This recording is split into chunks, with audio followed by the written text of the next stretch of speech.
제가 봉독하겠습니다. 어떤 율법 교사가 일어나 예수를 시험하여 이르되 선생님 내가 무엇을 하여야 영생을 얻으리이까?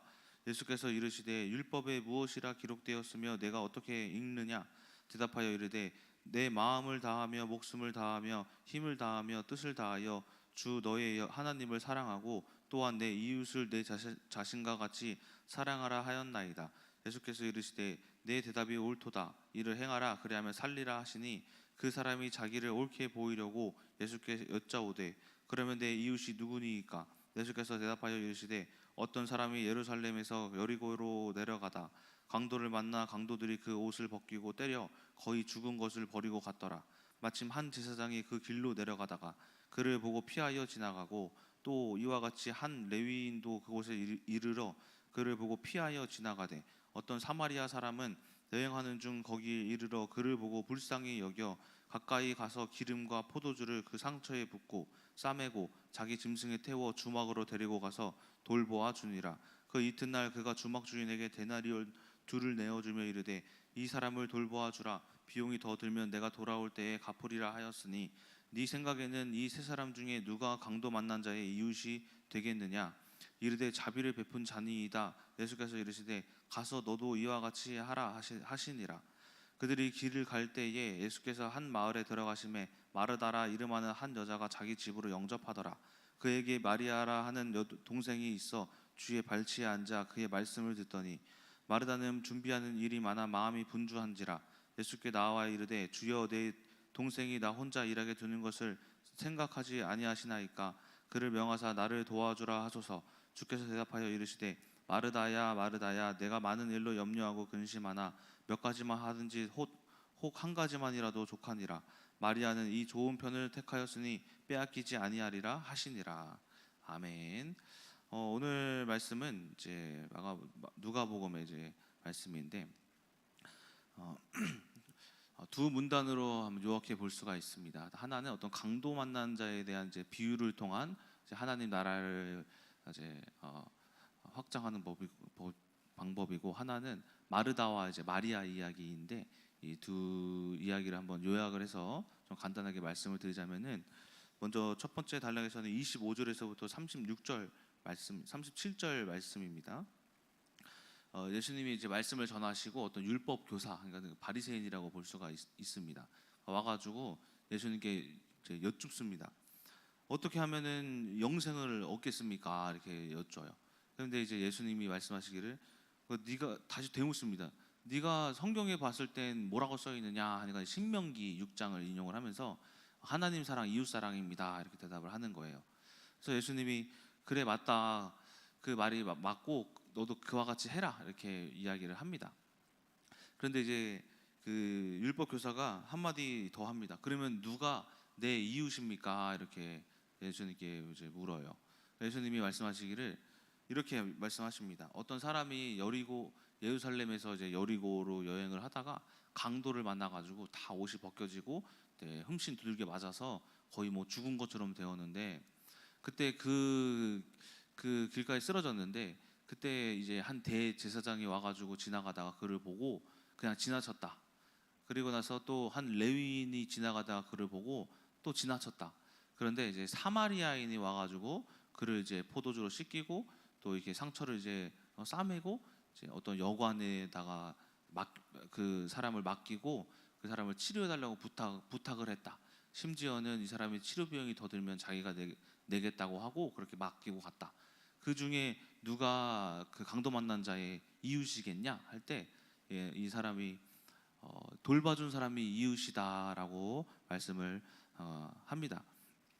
그래서 예수님께서 너도 이와 같이 하라라고 말씀하면서 이 첫 번째 단락이 끝납니다. 두 번째는 이제 마르다와 마리아의 이야기인데 이제 마르다는 항상 집안일을 했던 사람이고 마리아는 하나님 말씀을 듣고자 하는 사람이었는데 마르다가 이제 예수님이 말씀을 하시는데 예수님 이 동생이 저를 돕게 하옵소서라고 이렇게 이야기를 하는 거예요. 근데 이제 예수님께서는 아니다. 너는 너무 바쁘게 산다. 한 가지만 해라. 마리아는 그 말씀을 듣는 것을 택하니 너는 그것을 빼앗을 수가 없다라고 말씀하시면서 우리가 어떤 중심을 가지고 살아가는가에 대해서도 말씀을 하시는 것을 볼 수가 있다라는 겁니다. 이렇게 두 문단의 말씀이 있는데 제가 오늘 말씀을 통해 깨달은 것은 이제 첫 번째 단락에서의 이제 네가 네 이웃을 사랑하는가라는 이 말씀에 대해서 한번 묵상을 해봤습니다. 이웃이란 뭘까요? 이웃을 이제 제가 네이버에 검색을 해보니까는 보편적으로 집 주변에 사는 사람을 이웃이라고 이야기를 합니다. 그런데 그 이웃은 우리 집 주변뿐만이 아니라 이 자리에 계신 모든 분들이 이제 저의 이웃이 되죠, 그렇죠? 여러분들도 서로가 이제 이웃이 된다라는 거예요. 그래서 우리 모두가 서로의 이웃이에요, 그렇죠? 근데 하나님께서 뭘 하라고 하면 서로를 이렇게 사랑하라라고 말씀을 하신다라는 거죠. 그래서 옆 사람과 한번 인사를 해볼까요? 당신은 내 이웃입니다.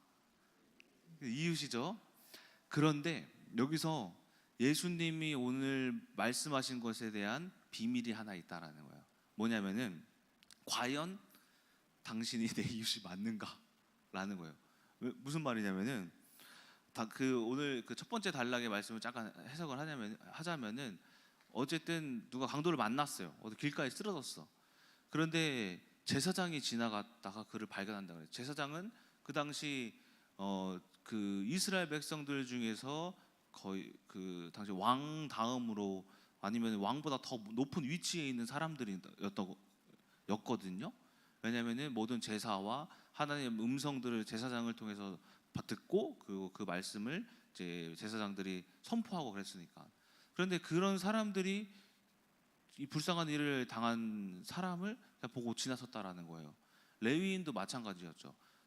거의 제사장 직분도 있었고 레위인들이 그 제사장직을 도왔는데 그러한 어쨌든 하나님의 일을 하는 사람들이 그 강도를 만난 그 사람들을 무심코 그냥 지나갔다라는 거예요.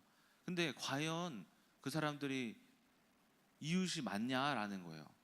사마리아인은 그를 도왔대요. 근데 사마리아인은 당시 어떤 사람이었냐면은 혼혈 민족이었어요.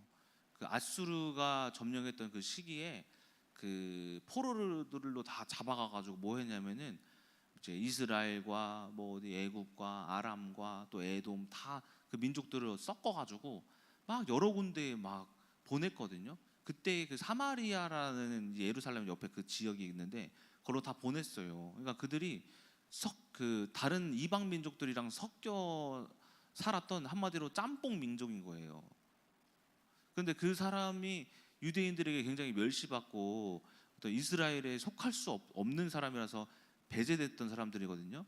근데 그 사람이 강도 만난 사람을 도왔다라고 하면은 우리가 유대인이더라도 누가 이웃이겠냐라는 거예요.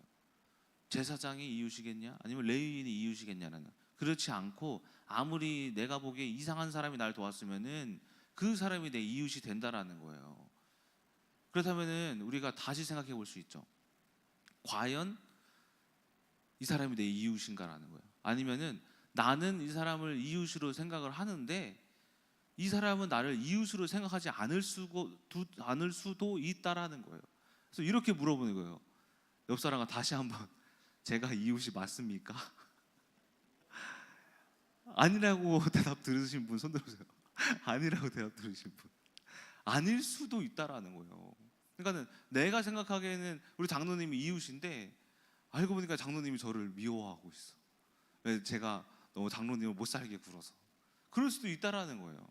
그러니까는 내 이웃이라는 그 기준이 어쩌면 내 기준이고 상대방의 기준으로서 내가 이웃이 아닐 수도 있다라는 거예요. 그래서 이웃 사랑이라는 이 단어를 거꾸로 우리가 바꿔야 돼요. 사랑 이웃인 거예요. 사랑을 해야지 이 사람이 나를 이웃으로 인정해 줄 수가 있다라는 겁니다. 예수님께서는 그렇게 말씀을 하시는 거예요. 아무리 내가 뭐 잘생긴 사람, 내가 좋아하는 사람을 막 이웃으로 섬겨도 그 사람들은 내가 진짜 힘들 때 나를 배신할 수 있다라는 거예요. 하지만은 그렇지 않은 이상한 사람들이 나를 돕는다면 그 사람이 진정 나의 이웃이 될 수 있다라고 하나님이 그 이웃에 대한 기준을 재정의하신 말씀이다라는 거예요. 그래서 어쨌든 우리가 이렇게 이웃을 사랑해야 한다라는 것인데, 그렇다면 우리가 이웃이 먼저가 아니고 사랑이 먼저죠. 그러면 어떻게 먼저 사랑을 먼저 할 수 있느냐라는 겁니다. 예수님이 말씀하신 명령을 지키려면은 이웃 사랑을 하려면은 내가 먼저 사랑이 먼저 되어야 한다라는 거죠.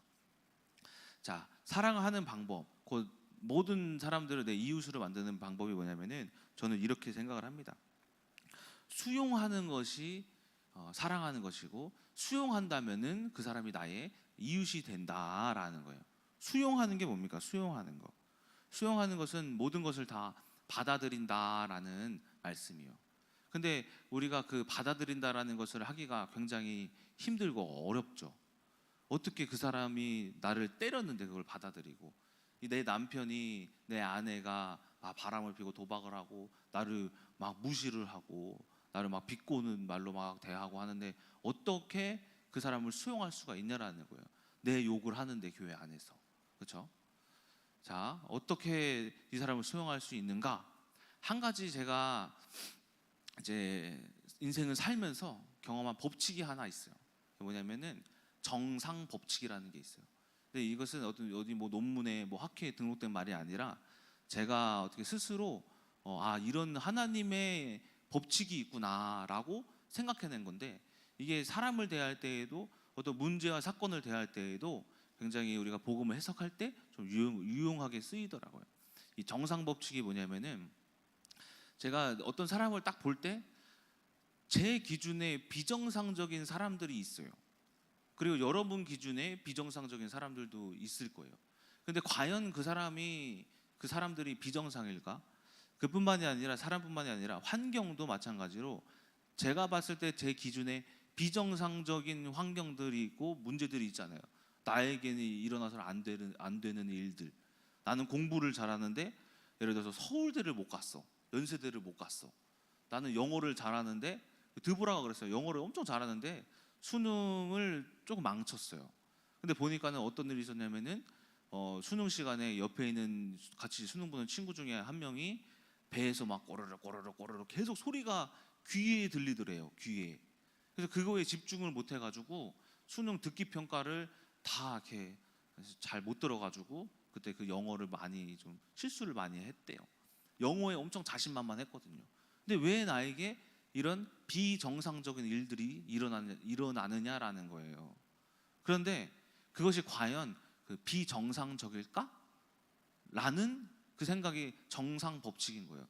제가 어디서 이게 시작됐냐면은 이게 우리 이름을 얘기하면 좀 미안하긴 하지만은 김영석이라는 친구가 있어요. 근데 그 친구가 조금 비정상적이에요. 남들이 보기에도 조금 안타까운 부분들이 있어요. 그런데 어느 날은 그 친구가 막 저를 이렇게 많이 의지를 해가지고 저도 돕고 하는데, 제가 하나님께 이렇게 기도를 하면서 질문을 한 거예요. 하나님, 왜 많은 사람들이 이렇게 있는데 꼭 이런 사람들이 왜 있을까요? 왜 하나님은 공평하지 않으실까요? 이 사람도 친구들이랑 어울리고 싶고 사랑받고 싶고 이런 가정에서도 경제적인 것에서도 다 정상적으로 살고 싶어 할 텐데 왜 이 친구는 이런 비정상적인 삶을 살게 하셨나요? 이렇게 질문을 했던 적이 있어요. 그 친구가 하는 행동도 그렇고 말하는 것도 그렇고 조금 좀 비정상적이긴 해요. 근데 제가 하나님, 왜 이 친구를 비정상적으로 만드셨나요? 할 때 어떤 하나님이 생각을 주시냐면은, 그럼 니는 정상이었냐? 그런 거. 니는 보니까는 나도 정상은 아니었네. 맨날 도둑질 해가지고 도둑질을 밥 먹듯이 하고 자전거 훔치고 오토바이 훔치고 편의점 가면은 한 몇십만 원어치를 막 가방에 넣고 껌 하나 사고 나오고 담배 훔치고 술 훔치고 그러다가 중국에서 감옥 가고 수많은 일들이 이렇게 있었는데 나를 되돌아보니까 그렇네. 나도 비정상이었네. 그리고 제 인생을 돌아보니까는 그 신학하는 것도 내 생각에는 비정상이었는데 지금은 신학하는 게 옳고, 결혼도 잘못한 것 같은데 보니까는 이 결혼이 잘못된 결혼이 아니고 자녀가 없었던 일도 있었고 주식을 망했던 일도 있었는데 보니까 지금 생각하니까는 그 자녀가 없었던 일들도 사실은 없었던 게 정상이고, 주식을 망했는데 주식이 망한 게 또 그걸로 인해서 깨달은 게 있으니까 그게 정상이네. 보니까는 제가 다시 한번 영석이라는 친구를 보니까 이 얘가 비정상이 아니네. 왜냐하면 하나님이 그 모습을 통해서 하실 일이 있으니까 내 기준, 다른 사람들의 기준에는 그 아이가 비정상적으로 보일지라도 하나님이 보시기에는 그 아이를 그렇게 하나님이 그 모습으로 쓰시고자 하니까 이것이 비정상이 아니라 비정상적으로 보는 내가 비정상이었구나. 그리고 민정사무를 봤어요. 민정사무를 보니까는 내가 이런 사람을 만난 게 비정상이 아니라 나를 이 사람으로부터 영적인 것을 깨닫게 해주었으니 이 사람을 만나고 이 사람이 나를 구박했던 게 정상적인 일들로 보이기 시작하는 거예요. 그때부터 어떻게 보이냐면은 모든 사건 사고 어떤 사람들의 말과 어떤 뭐 행동과 이런 모든 것들이 정상으로 보이더라고요. 하나님이 어떤 말을 들리게 하셨어? 그게 들리게 하신 게 왜 저러지? 왜 그런 말을 하지가 아니라 이거 듣고 깨달으라는 말씀이구나. 여기서 내가 비정상이 아닌 정상적인 삶이 되려면은 이것을 하나님의 말씀으로 정상적으로 해석해야지 하는 게 뭐냐면 그게 정상 법칙이라는 거예요. 정상 법칙. 그래서 조이가 팔 부러졌을 때도 왜 조이가 팔이 부러지는 거야? 왜 그 어린이집 보내놨는데 포도밭에 갔다가 어디서 떨어졌는지 이 뼈가 두 개인데 두 개가 다 착살이 나서 온 거야. 다 부러진 거야. 두 개가 반토막이 나고 팔이. 왜 그 아이가 팔이 반토막이 나서 오냐고. 해석을 해보면은 하나님, 네가 이걸 비정상적으로 보면은 하나님이 하실 일들을 내가 알 수가 없겠구나. 이것이 정상이구나. 사실은 아직까지도 왜 팔이 그렇게 되는지 몰라요. 그런데 해석을 그렇게 할 뿐이야. 그래야지만 하나님이 나의 하나님임이 증명이 되니까. 그래서 이것을 보니까는 알고 보니까는 하나님이 나를 내 마음이 팔이 부러져서 어떠한가를 하나님 복음의 말씀을 깨닫게 하시려고 증거 주시려고 마음에 체험 주시려고 하는 것이구나. 이렇게 해석하고 말았어요. 자, 무슨 말이냐? 여러분들 모든 이웃을 봤을 때 비정상적인 이웃들이 있고 환경들이 있는데 하나님께서는 그 비정상적인 이웃들로 말미암아 뭐 하시냐면은 응답 주신다라는 거예요. 우리가 정상으로 봤을 때 그것이 응답으로 보이기 시작한다라는 거예요. 또 한 가지 저희 교회에 최근에 결혼식 하는 우리 간사님 있죠. 그 간사님도 하나님 일하시는 게 대단한 것 같아요. 어떤 장로님과의 다툼이 있었어요. 다툼이 있었는데 왜 다퉈? 같은 교회 하나님이 일하는데 왜 다투는 거야? 그런데 그 다툼으로 말미암아 무슨 문이 열렸냐? 결혼의 문이 열렸다. 그럼 다툰 것이 비정상이에요? 아니라는 거예요. 다퉜던 게 하나님 안에서 정상이었다는 정상. 그럼 우리의 삶을, 여러분들의 삶을 다시 한번 재해석할 필요가 있다라는 거예요. 여러분들의 남편들, 아내들, 어떤 경제, 그렇죠? 또 건강, 또 여러 가지 뭐 친족과의 관계들, 이런 것들을 봤을 때 그 사람들이 다 정상입니까? 우리들의 기준으로는 다 비정상인데, 그렇죠? 그런데 그럼에도 불구하고 하나님은 뭐 하시는 하나님이시냐면은 그 이상한 남편과 아내와 자녀와 경제와 모두 건강으로 말미암아 하나님이 하실 일들이 있다라는 거예요. 하실 일들이. 그래서 우리가 뭐라고 부르냐면 예정론이라고 해요. 에베소서 1장의 예정론이거든요. 한번 에베소서 1장 11절에 한번 보도록 하겠습니다. 모든 일을 그의 뜻의 결정대로 일하시는 이의 계획에 따라 우리가 예정을 입어 그 안에서 기업이 되었으니, 이 전체가 다 예정론인데 다 읽기는 좀 그렇고, 여기서 이제 주되는 말씀이 에베소서 1장 11절이에요. 모든 일을 그의 뜻대로, 하나님의 뜻대로 뭐 하시냐면 결정하셨대요. 그리고 계획하셨대요. 그 계획에 따라 예정을 입어 우리 안에서 기업이 되게 하셨으니. 기업이란 뭐예요? 기업은 어떤 기업체를 운영한다라는 거예요. 내가 어떤 영향력이 있다라는 거거든요. 이 기업의 어떤 삼성, 애플 뭐 이런 것들이 영향력이 있잖아요. 나를 그 기업과 같이 세우신다라는 거예요. 그래서 내가 그 하나님의 예정을 입으면은 모든 것이 다 하나님 안에서 뜻대로 이루어져서 그것으로 말미암아 사람들이 그 영향을 받는다라는 거예요. 무슨 말이냐면은 하나님께서는 다 예정하셨대.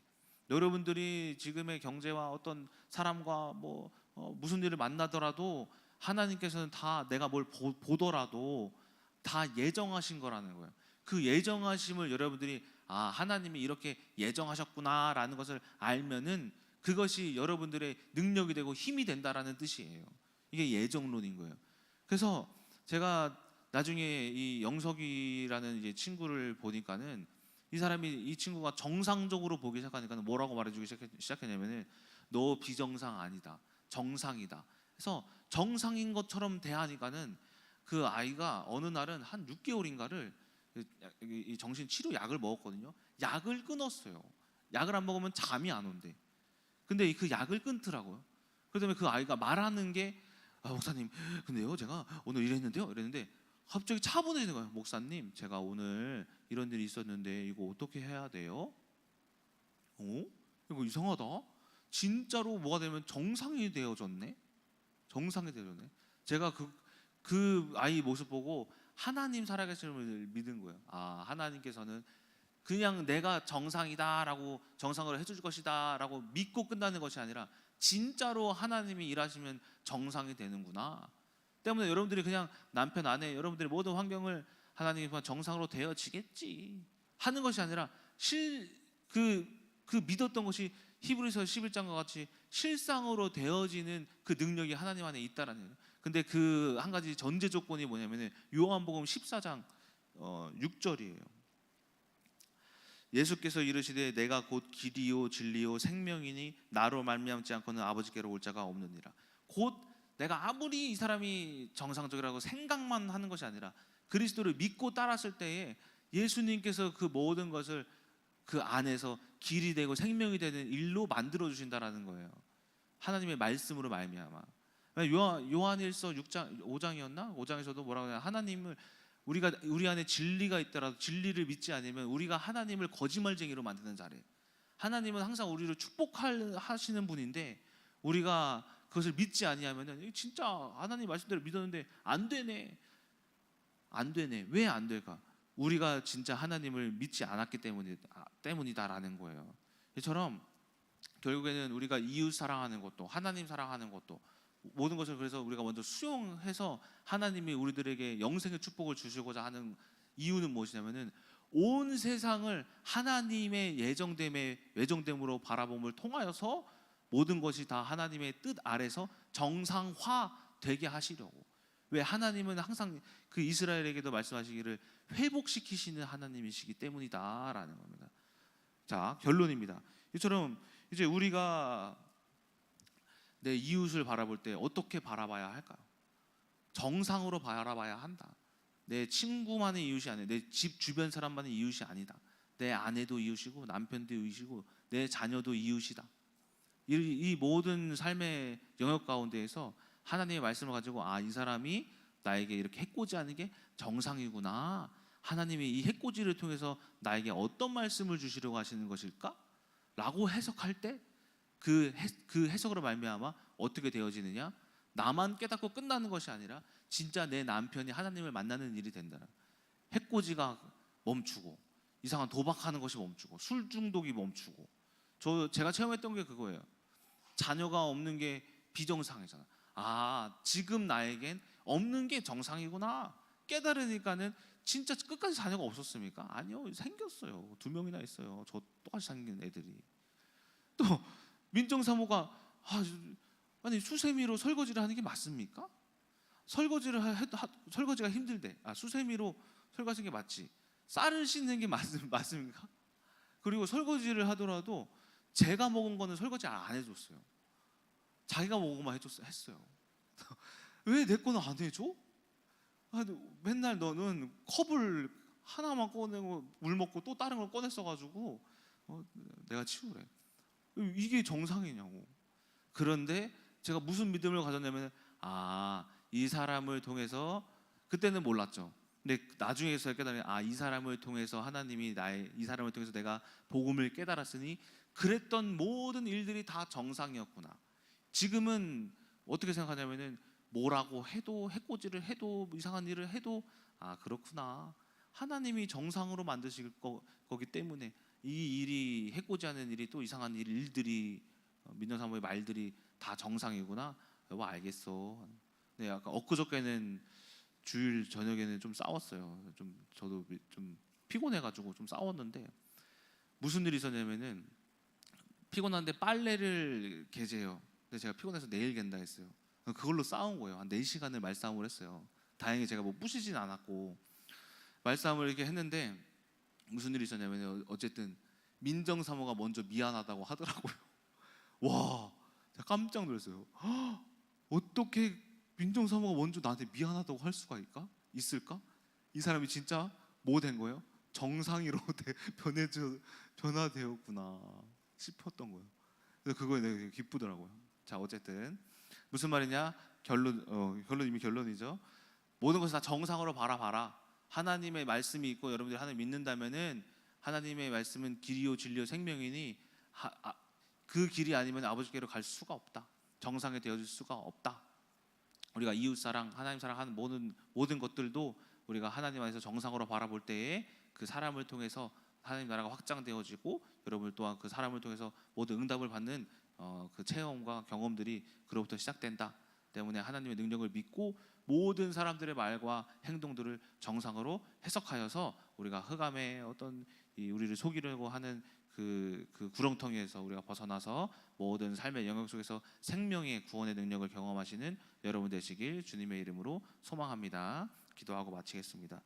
하나님 감사합니다. 오늘 예수 그리스도의 이웃 사랑에 대하여서 우리가 이웃이 먼저가 아닌 사랑이 먼저 되어서 이웃들이 나를 이웃으로 인정해 줬을 때가 아버지 그것이 이웃 사랑임을 배웠습니다. 그러기 위해서는 우리가 수용해야 하는데 어떻게 수용해야 합니까?